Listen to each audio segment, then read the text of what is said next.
Yashwant Sinha life की diamond jubilee मना चुके बीजेपी के वरिष्ठ नेता, जिन्हें नौकरशाही से लेकर सियासत तक का लंबा अनुभव है। पहली पारी में बतौर आईएएस अफसर वित्त और वाणिज्य मंत्रालय के कई जिम्मेदार पदों पर रहे, तो सियासत में आने पर चंद्रशेखर और अटल बिहारी वाजपेयी की सरकार में वित्त मंत्री और फिर विदेश मंत्री बने। आर्थिक सुधारों में तेजी, ब्याज दरों में कटौती, नेशनल हाईवे के विकास और पेट्रोलियम की कीमतों पर से नियंत्रण हटाने की शुरुआत की। संसद में शाम को 5 बजे की बजाय दिन के 11 बजे बजट पेश करने की परंपरा भी यशवंत ने ही शुरू की।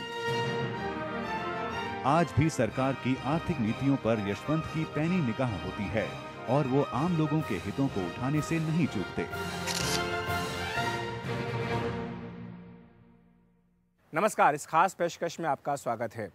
वित्त मंत्री पी चिदंबरम पर सबकी नजरें लगी हुई हैं कि चुनाव से पहले का उनका आखिरी बजट किस तरह का होगा, वो किन लोगों के लिए सौगात लाएगा और किन लोगों के लिए बुरी खबर। लेकिन बड़ा सवाल ये भी है कि बीजेपी लगातार चिदंबरम की वित्तीय नीतियों को, आर्थिक नीतियों को की आलोचना करती रही है। लेकिन सवाल ये कि अगर बीजेपी के अपने वित्त मंत्री होते तो वो आज देश की जो अर्थव्यवस्था दिख रही है उसको किस तरह से हैंडल करते। हमारे साथ अधिक बातचीत करने के लिए पूर्व वित्त मंत्री यशवंत सिन्हा है, जो कि आर्थिक मामलों के बेहद अच्छे जानकार हैं। यशवंत जी, आपका इस कार्यक्रम में बहुत बहुत स्वागत है। आज जो आपको स्थिति दिख रही है, जाहिर सी बात है किसी से छिपी नहीं कि क्या आज देश की हालत हो गई है। जो प्रोजेक्शन आया है जीडीपी का कि 5% तक जीडीपी रह सकती है, जाहिर सी बात है कि आपके वक्त पर एक आंकड़ा था, आज एक आंकड़ा दिख रहा है। लेकिन जो ये अंतर दिख रहा है, अगर आज आप वित्त मंत्री होते तो आप इसको किस तरह से पाटते? देखिए, सबसे पहली बात तो ये है कि हम ये हालत आने ही नहीं देते। मरीज को गलत दवा देकर, उसकी बीमारी बेहद बढ़ाकर और आप किसी डॉक्टर से पूछिए अब आप होते तो क्या करते, तो कोई भी अच्छा डॉक्टर यही बोलेगा कि भाई हम गलत दवा ही नहीं देते और मरीज़ की हालत करते ही नहीं। क्यों?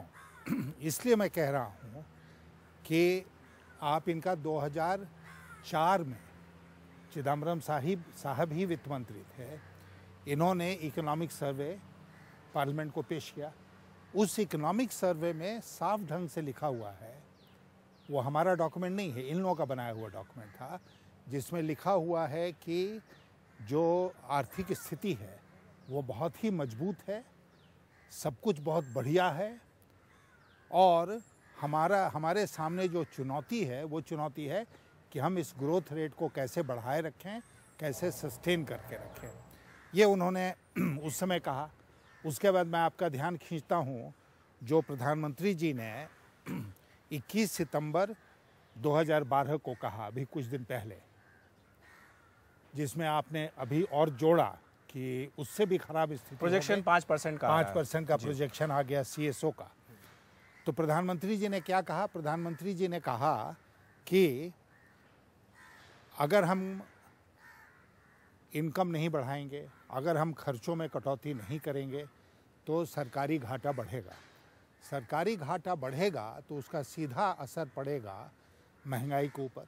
महंगाई बढ़ेगी तो उसका असर पड़ेगा ब्याज दर के ऊपर। ब्याज दर बढ़ेगा तो फिर जो पूंजी निवेश है उसके ऊपर उसका असर पड़ेगा। पूंजी निवेश कम होगा तो ग्रोथ कम होगा, ग्रोथ कम होगा तो अनएम्प्लॉयमेंट बढ़ेगा और देश की स्थिति वही हो जाएगी, उन्होंने अंत में कहा, जो 1991 में था।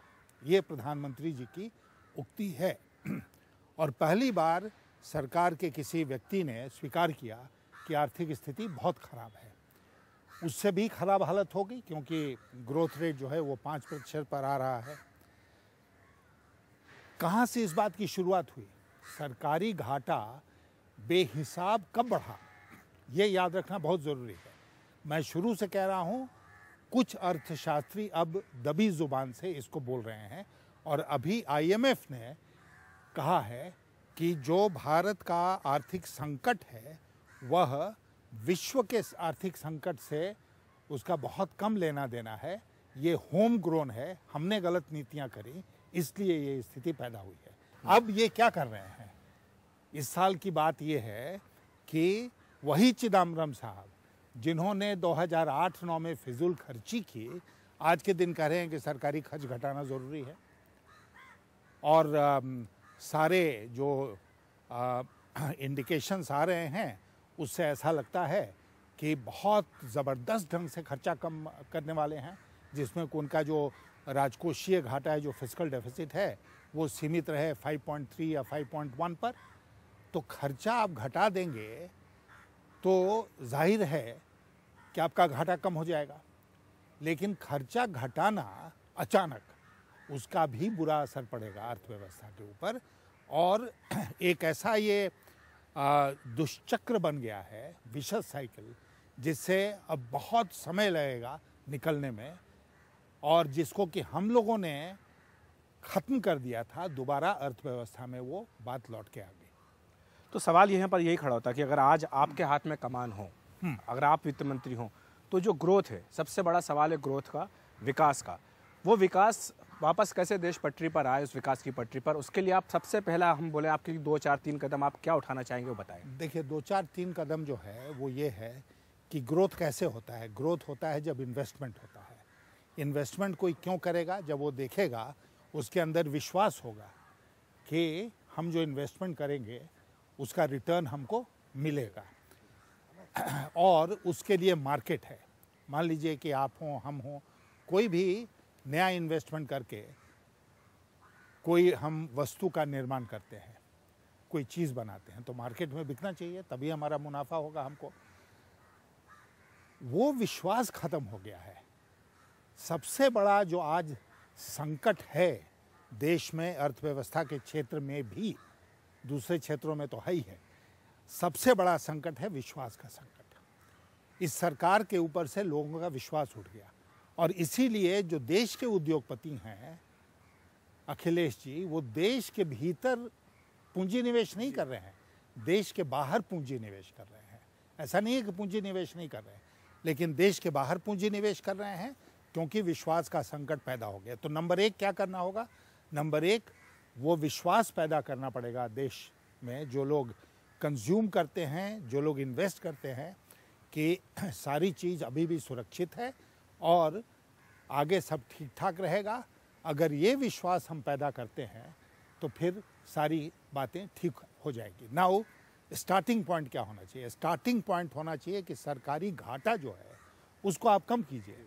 इसमें राज्यों का योगदान नहीं है, ये पूरा का पूरा केंद्र सरकार है।